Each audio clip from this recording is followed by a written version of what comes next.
Comment obtenir Nucash? Bien, allons sur le site de Nucash, section logiciel gratuit de comptabilité, d'accord? On va le chercher. Ici, on choisit notre système d'exploitation, ok? Linux, Microsoft, Apple, etc. Compris? Dans mon cas, c'est Windows, ok? On clique et automatiquement, le .exe se télécharge. C'est l'exécutable. On attend, puis on l'ouvre, d'accord? On clique sur exécuter, puis on choisit la langue, ok, licence, suivant, et on sauvegarde, suivant, suivant. Une icône, on peut en mettre une sur le bureau. Enfin, on clique sur terminaire et voilà, on peut ouvrir Nucash. L'accueil s'affiche, c'est prêt. Simple comme bonjour. Très bien. Comment créer notre premier fichier de compte dans Nucash en HTML, mais en XML, leur extension, pour commencer à travailler avec le programme et comprendre son fonctionnement. Allons dans la section fichiers, d'accord? On a outils, fenêtres, rapports et autres ici. On va dans fichier, on clique sur nouveau fichier, on continue sans sauvegarder. Et voilà la configuration, d'accord? On va cliquer sur suivant. Ici, on choisit si on veut un compte trading, diviser les actions, le budget, mettre les infos de l'entreprise, ok? Compteur, enfin, les tarifs. On clique sur suivant. Ici, on peut choisir la devise, d'accord? Dollar, c'est bien. Et quel type de compte on veut créer, ok?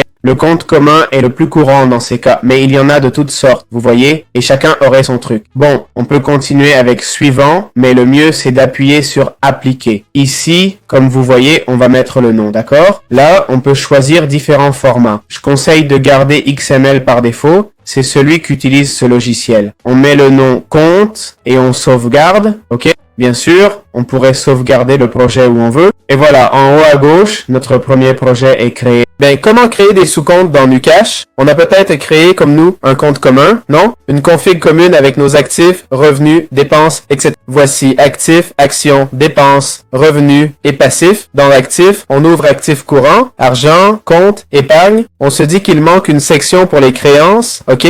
Imaginons qu'on a fait un travail, c'est fini, d'accord? Et il reste des choses à encaisser. On clique droit sur actif courant, nouveau compte, et on nomme. Entrée de trésorerie, ça va? L'argent qui arrive, un truc du genre. Ici, on a différents réglages, comme le mettre en dollars et où on le veut. Je l'ai laissé tel quel, dans Assets, peu importe. On peut ajouter une description pour s'y retrouver plus tard. Comme vous voyez, ça m'explique déjà où ça va être créé. Ça sera créé dans Assets, sous Current Assets. Si on ne le veut pas là, on choisit une autre section. Ok? Pas de souci. Une fois qu'on l'a, on va, faut choisir un type de compte, disons une carte de crédit, et on valide. Ok? Et voilà, c'est fait. Cash incoming, sans description, n'apparaît pas ici. Vous voyez? C'est un peu le but, quoi. Bien. Comment enregistrer un revenu dans Nucash? Alors, nous avons nos actifs, d'accord? Allons à revenus, ce sont nos entrées. Ok? Imaginons qu'on a reçu un salaire, d'accord? On va ici à salaire, maintenant, et on mettrait la date, ok? La date, disons le 1er avril par exemple, une description, salaire avril, programmeur, ok? Peu importe. Maintenant, on va mettre ici, dans revenus, l'argent reçu. Disons qu'on a reçu ce mois-ci 2000 $, ok? Et où veut-on que cet argent soit transféré, d'accord? On ouvre ce menu déroulant pour choisir la destination. Mettons-le dans les dépenses cadeaux, par exemple. On veut le transférer.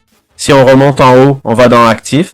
On veut le mettre dans le compte d'épargne ou en trésorerie entrante, non? C'est-à-dire l'argent à venir, ce serait l'idéal, non? Si on y met un salaire qu'on n'a pas encore reçu, par exemple, on veut le mettre sur le compte courant. Bon, on va le mettre sur le compte d'épargne, d'accord? Maintenant qu'on l'a, vous voyez, pas de frais, ok? Si on voulait des frais, on pourrait, et ça ferait la soustraction, ok? Mais ce n'est pas le cas ici. Les frais, c'est ce qu'il nous prendrait pour recevoir le paiement. Si on va sur compte, on voit qu'on a reçu 2000 $ de salaire, ok? Et on est bien dans les actifs circulants, d'accord? Dans les actifs circulants, j'ai 2000 $ sur mon compte d'épargne. Okay? C'est aussi simple que ça. Très bien. Comment enregistrer une dépense dans Nucash, ce logiciel comptable? Bien, une fois qu'on a créé un compte courant dans Nucash et saisi des données comme un salaire reçu qu'on a comme actif dans le compte d'épargne. Supposons qu'on veuille déplacer ça, pas du compte d'épargne, plutôt l'argent du portefeuille. Allons-y, d'accord? Mettons autre revenu, ok? On va dans autre revenu, on dit qu'on a reçu 500 $, ok? Un autre revenu, disons des vidéos YouTube, ok? Vidéo YouTube, voilà. Et ça va être transféré, ok? on le monte, d'accord? C'est un menu déroulant, on monte et on déplace vers Cash in Wallet, ok? Voilà, la transaction se fait ici, mais bon, la transaction, c'est la comptabilité, quoi. Là, on a 500 $ en liquide, d'accord? On sélectionne ces 500 $ pour enregistrer une dépense. Vous voyez la liste de nos actions? Ici, on a reçu 500 $. Maintenant, passons à la dépense, ok? Qu'est-ce qu'on a dépensé cette fois? On va dépenser, mais d'abord, voyons le transfert, ok? On choisit transfert et on va dans dépenses. Les dépenses, c'est les frais. Disons qu'on a acheté des livres. On a acheté 3 bouquins de finances, ok? 3 livres de business.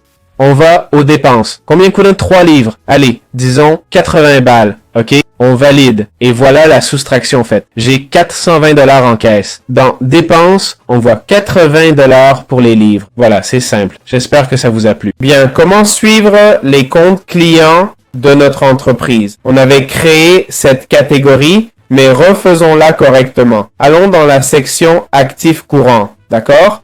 De notre entreprise. On fait un clic droit dans un compte commun ou celui qu'on utilise. Et on va créer un nouveau compte, d'accord? On crée un compte dans actifs courants, on l'appelle devise entrante. J'ajoute devise pour plus de clarté, d'accord? On copie le nom et la description. Le type de compte sera actif, ou plutôt à recevoir, ok? C'est l'argent qu'on va recevoir, en gros. Je vais demander qu'il s'ouvre toujours automatiquement. On clique sur OK, d'accord? Ouvrons-le. Non, pas celui-là, pardon. Devise entrante. Et voilà, c'est fait. Voici ce que nous voulons voir. Dans Currency Incoming, à l'ouverture, on voit beaucoup d'infos. La date, le type et quand l'action sera effectuée. Par exemple, une vente et le client. D'accord? C'est important, le nom de la personne, le transfert où il sera fait et le paiement. Combien on va recevoir? Alors, faisons-le. La date d'échéance, c'est la date de fin. Bon, alors, on met le nom du client, par exemple Jean. En dessous, ce qu'il a acheté, disons service de nettoyage, action, achat, d'accord? L'action qu'il a faite, c'est tout. Pas besoin de tout remplir si ce n'est pas nécessaire, si c'est évident. Ensuite, le transfert. Où ira ce paiement une fois effectué? Ça ira dans Cash Wallet, par exemple, en espèces. Le paiement est de 350. On valide. Et voilà, le paiement est enregistré. D'accord? Vous voyez, si on bouge tout ça. C'est en rouge car on ne l'a pas encore reçu, théoriquement. Donc voilà, revenu actuel, 350. On ne l'a pas encore. Ici, ça indique futur, 350 $. C'est aussi simple que ça.